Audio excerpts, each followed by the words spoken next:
last night we had our first chaotic, random, curiosity-driven hangout led by Christian. I think it's going to be pretty cool.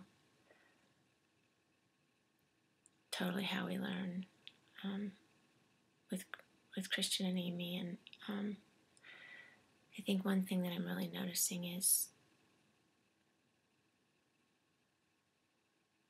the less we try to manage and the more we just go with things, how rich and full life really is. And that with all the vast things that I'm learning, one thing that I'm learning and need to reaffirm to myself is to listen to my gut more. Because usually when I learn something and it really resonates or seems huge, I can reflect back and to a time when, my gut was telling me those things, which is interesting because I'm doing an outline of the view book. Graphics help me see, so whether or not in the end it helps other people, just the reformatting, regrouping helps prune out and fine-tune. And so I started thinking of the chapter 1 and chapter 5 are both conversations.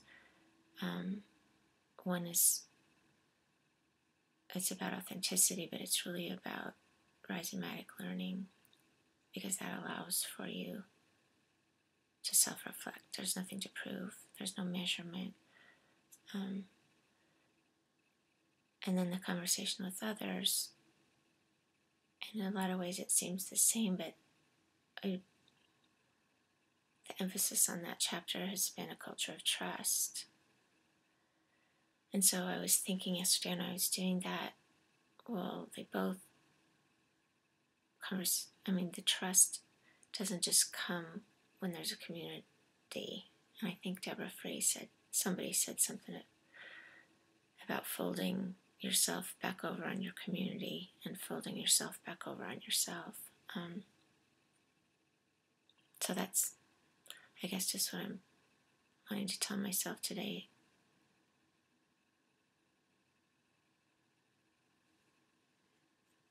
It makes sense to me when you get to a community to think George Bernard Shaw-ish and not to assume that communication has been done, and to trust that there's more than one story and that there's never nothing going on, But you also need to do that personally.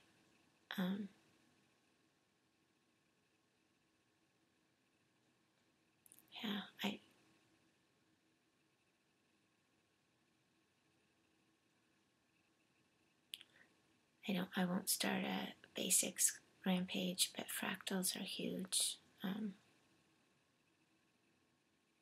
Practicing them is huge because it does help with clarity.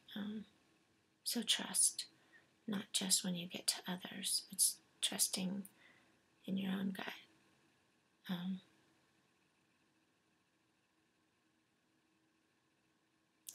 So Jerry Mikulski asks, what would happen if we trusted you?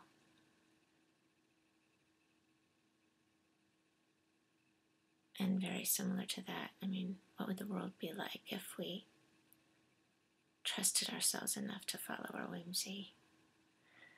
And I also debated a lot on redefining school or reimagining school. And while my gut likes reimagining better, in order for it to be equitable, I really like the idea of redefining, at least in the beginning.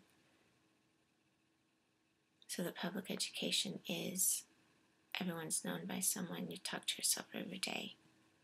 That's like we have this concrete definition that allows for whimsy to matter.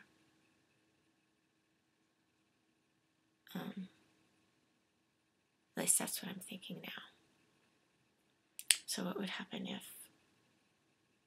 you trusted yourself enough and we trusted each other enough